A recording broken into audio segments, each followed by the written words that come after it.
Right, last week saw psychic Sally, an old friend of Princess Diana's, accused of cheating in a live show. A member of the audience claimed they heard a man backstage feeding Sally information in secret. So, are psychics all they seem? One woman who insists psychics are not fakes is Leigh Catherine, who claims that she herself speaks with the dead. Then there's magician Paul Zennant, who says communicating with the dead is nothing more than a load of old crystal balls. So let's look at this controversy first of all, and this is the way it's been reported. A fan who was sitting in the back row of the Grand Canal Theatre in Dublin during one of Psychic Sally's shows told a radio station that she could hear a man's voice through an open window behind her, claiming that everything he said the psychic was saying 10 seconds later. She added that when theatre staff realised members of the audience could hear the mysterious voice during the performance, then the window was closed. But Stephen Fallon, the general manager of the theatre, said the voice came from two lighting technicians who were talking during the show. So absolutely not a clear-cut case one way or the other here. And then in a statement from her website, the recent performance at the theatre I felt was a fantastic show. I was completely unaware that two young lads who are employed by the theatre as technicians had been accused of feeding me information. I would like to state that I have never met these two boys before in my life. More importantly, they have nothing to do with my show. I have no communication with them. There is no way that they would have been able to talk to me whilst I was on stage. I receive hundreds of emails and letters from people who I have helped over the years, and their support inspires me to continue what I do. Which, of course, you know, we can't judge that one way or the other, but it certainly opens up the topic for conversation. Judge it with something I found yesterday. Basically, she's not denying that she gets any communication from someone. She's denying specifically the lighting people. Well, she says that only her headset is purely a microphone. She does not receive. That's what she said. The headset with the microphone is purely a microphone, and she can't get messages from that, but she hasn't denied having a separate earpiece, which is on the other side. And I'm not saying, for legal reasons, I'm not saying she uses it every show, and I particularly think she won't be using it this week. But if you have a look at her biopic that's on the net, it's a link from her own website. It's called The Psychic Life of Sally Morgan. Part 5 on YouTube, 5 minutes, 30 seconds in. There's a shot of her walking off stage, taking off the microphone and a separate earpiece which she leaves dangling. It's an earpiece. She has worn an earpiece on stage. Well, I haven't seen that, so we couldn't possibly comment. Okay, that's my opinion, but I challenge her to deny that. You say that there is no such thing as a sixth sense. The sixth sense is a vague term because we all have intuition, which I think is based around making, you know, subconscious decisions about things. But I don't think anybody's telepathic, and I don't believe particularly that people can contact the dead, which is the major issue here. I have no real problem with people telling fortunes. Yeah, that's the kind of fun side of it, you know, and I don't think it's healthy. But the problem I have is when people pretend they can talk to dead people, particularly when they're doing it for profit. And you say that you base this basically because once upon a time you learnt the tricks, as you call it, and you did it yourself. Yeah, I've been a magician for 30-odd years.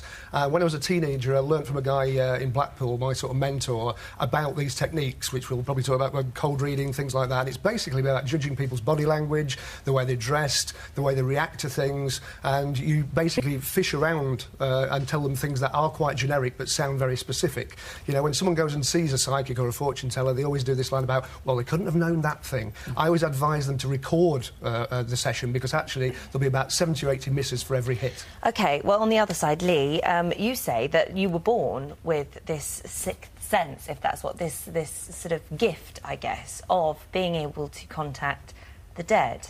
Absolutely. If Sally did it, I'd be very surprised because Sally is usually on the money. I'm not sure how something can be generic yet specific, because that's totally, the disparity there is, you know, very, very huge. However, there are, unfortunately, lots of charlatans acting as psychics and preying on people's vulnerability. And at the end of the day, we're dealing with people's lives here, and they should be accountable to law if they're conning people out of it. Absolutely. Obviously, there's going to be some charlatans out there. Of course, there is in any profession.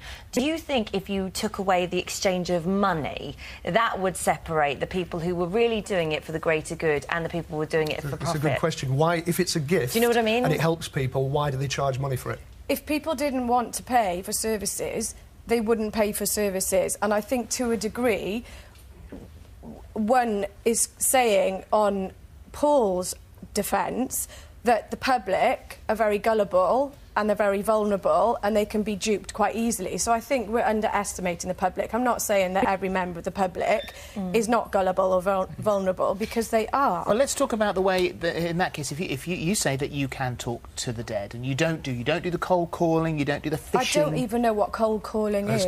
Cold reading. Cold reading. Yeah. And so do you fish? Do you fish for what you want people to... How can I... If I come to you... Because I always think that if you want to completely test the person that you're going to go and see, I come to you and I say, there is someone that I desperately want to know from. I want to hear from this person, but I'm actually not going to say another word. Could you please contact them and tell me? Yeah, mediumship is evidence, OK? It's evidence of survival after physically passing away. If you were 70 years of age and I said, oh, I've got your grandfather in spirit, hello, at 70 years of age, Grandad's going to have gone to the other side and be in spirit. Evidence is stuff like maybe how they passed, how they looked, characteristics, possibly months of anniversaries such as birthdays, their date of passing. I don't know how I could cold read a dead person because I'm not actually sure. Let me speak, please. What a cold reading or hot reading, as I've been hearing about all week with this, in light of Sally's allegation. Well, it's body language. I don't know what it is, but I can't pick up body language of a dead person. I can pick it up, and so can many other people. No, the body language is of the living person, so you can see a twitch, you can read a twitch in someone's eyes. I don't really look for twitches, because the way I work, but this is only the way I work, because everybody works individually in whatever job they're in, is that I tend, generally, to kind of turn myself slightly this way as I'm concentrating. So half the time I'm not even looking at my clients. Under what circumstances can you do that reading? Is there a specific time and a specific environment that you have to be in to do your reading? When I'm booked, I mean, there needs to be peace and quiet. Yeah. And that's Can you do it for me now? Not now, because Why? I've come on here to debate stuff. I've not come on here to be a trick pony. I'm not saying I can't do it, but there's a room full of people. In 150 years of this, and there's no proof. I also say to people, I don't read in public because I do to a degree, but I never know what's going to come out because everybody's lives they're confidential and they have a right to confidentiality. I can give you examples of things that I've done in terms of bringing evidence that there is life after death. I have no, problem with that. Where is the evidence? But there's evidence. Where? What? If you let me finish, please, I'll give examples of what I've said to clients, and clients have taken great comfort and reassurance from that, The proof is when I've described to them how their loved ones who they've lost, whether it's a husband, a child, a mother, a father... But where is some actual evidence excuse of that? me, how they've looked, what they passed away from. It isn't anecdotal. It is scientific because it's proof. OK, so science is about Leigh, proof. Yes, and there is none. I just want to ask you then, so we've heard how you do it. When you were doing this, before that you decided not to do it anymore, you were doing cold reading and fishing, and I just wondered whether you could give us a sort of example of how you do this and how easy it is. Well, absolutely. I mean, the important thing that we haven't covered, which is what most of the stage psychics use, is actually pre-show work. It's not just the cold reading, that comes later. The pre-show work is basically people milling about in the foyer, listening to conversations of people as they're going into the theatre. There's plenty of people wandering around with handheld radio microphones in the theatre, listening to stuff which is being fed back to the medium a lot of the time. Can I just read you, this is from Sally Morgan's website. Get to the venue early to take full advantage of the many ways that Sally can give you a message. You can complete one of Sally's love letter cards in the venue foyer and leave a question for Sally. You can leave a video message on Sally's special psychic cam, and you can bring a photo of a loved one past and Sally able to connect with them in a spirit world. Once again, so all this stuff has been handed in. Once again, we don't know how, but we don't know how she's interpreting that. We don't know how she's using it because she's not here to defend herself. So it's important that she says that. But you say you can use a handful of questions to get a response. Sure. So would you do that? Okay. Do that now. Let's do that. We will come back to you, by the way. No don't worry. Right. These are what known as Barnum statements, and it's basically, well, let's just do it. Five quick things. Directed at person one who's viewing this. You make friends very, very easily, but you've actually got very few close friends, and part of the reason for that is because you tend to bottle things up and you should let things go, and fairly recently you feel you were betrayed by a friend. It's actually partly your own fault, but you still feel like you're betrayed by a close friend. Secondly, there's an older man that you associate with the initial B, an older man who's probably in your family or close to your family, and he's always suffered long-term with a pain at the sort of back of his chest region, OK? But when you think of him, you always think of that daft thing that he does that makes you laugh. Thirdly, you're generally outgoing. You make friends easily. That would apply to number 1 as well. You are sociable, but just occasionally you feel really detached and insecure about yourself. It's almost as though you're kind of zooming out and watching yourself from a camera from above, something like that.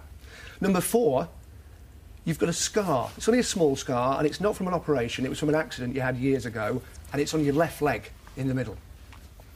Number 5, you have a recurring dream, final one, recurring dream where you're falling, right? Not falling, but almost flying down an escalator or some stairs, right? This alternates, you only have it very sporadically, with a dream about being held underwater. You're struggling to catch your breath, OK? Well, it's kind of me, basically. All the way through, she's going, that's me. That's me. That's me. That's totally... The letter B, my dad's Brian. I have got a scar on my left leg in the middle. All of those things, like... all of those things in some way. Think about your father for a second. Like, I'm on TV, so everybody thinks, oh, you're all chatting, this, that, and the other. But, you know, when I get home, I'm really quite quiet. Why am I getting a picture of your dad in a kind of greenhouse or a conservatory? Did he used to do a joke about something to do with people in glass houses shouldn't throw stones, something like that? So what you... Okay, my dad does work for double glazing. Really freaking so me what out. think about your mum? You can think about your mum, because I won't say here, but there's a small plane going past there, and I'm getting a picture of something when you were a teenager. There's something to do with a parrot repeating something about it's Pretty Polly, something like that. But then the parrot turns into an aeroplane, and you're shouting "Mummy." As a kid, you're pointing out the window and shouting "Mummy" at the plane. Does that mean anything? I don't know. Well, Pretty Polly might have been. But then I don't... I mean, you're doing this because you know it's fake. I mean, none of this is real. You're just making this up, aren't you? But cold reading. This has all been a scam to launch my career as a genuine psychic. I think it's very important that we get another side to the argument here. Leigh, you have listened to all of that. I'm booking in myself for a reading later. What do you say? What do you say to all of that? It's pretty compelling stuff. It is compelling, and it's also, you know, these people that are acting as charlatans. I mean, it's the first I've heard about people. I'm sure they do it. I'm not denying that they do it. Stage psychics, as they're called, that send people as spies into the foyer and stuff like that. If I do a show, I can't afford to pay people to do that and get all the tacky thing and ask for photos and messages. I don't ask for that. But that's just me. I don't know how other people work. But the thing is, what I will say, I've uncovered a con artist who was posing as a psychic some years ago, and I approached Trading Standards to help out, and they basically refused. So if on there what are grounds? Because I was another psychic, and they couldn't take my word for it. So my answer was, so if a doctor... Yeah, I think so. So I said, if a doctor reported another doctor for medical negligence to the GMC, would they not take their word for it? So to a degree, people are saying there are laws to protect the public, but then they don't go and act on it. Can I suggest something, just very quickly? Something we haven't covered. There is a prize offered of $1 million in the States, and it's worldwide, if anybody can prove they have any psychic ability of any kind. It's been open since 1964. It started as $1,000. For years, it's been $1 million. They've had hundreds of applicants, and it's scientifically tested. Whatever the person claims they can do, they design a test around that claim. Would you ever go at that? $1 million? If someone is psychic, why has that not been claimed since 1964? $1 million. Donate it to charity. Maybe give it to a charity that deals with counselling the bereaved. Last word. Well, after my reading with Paul, I'm going to get him to give me a lift to Heathrow. Do you think you could have the $1 million? Oh, absolutely. And I'll give half of it to Paul if I win it, eh? Can we do that and come back and talk about it? We'll send a crew with you. We'll pay for your flights. Lovely. I love the States. Cool. Terrific. OK, $1 million. It's the James Randi Educational Foundation, if anybody wants to apply for that. So, thank you both very much indeed. You're welcome. Thank you. Thank so, you. did Paul's psychic reading relate to you? Yes.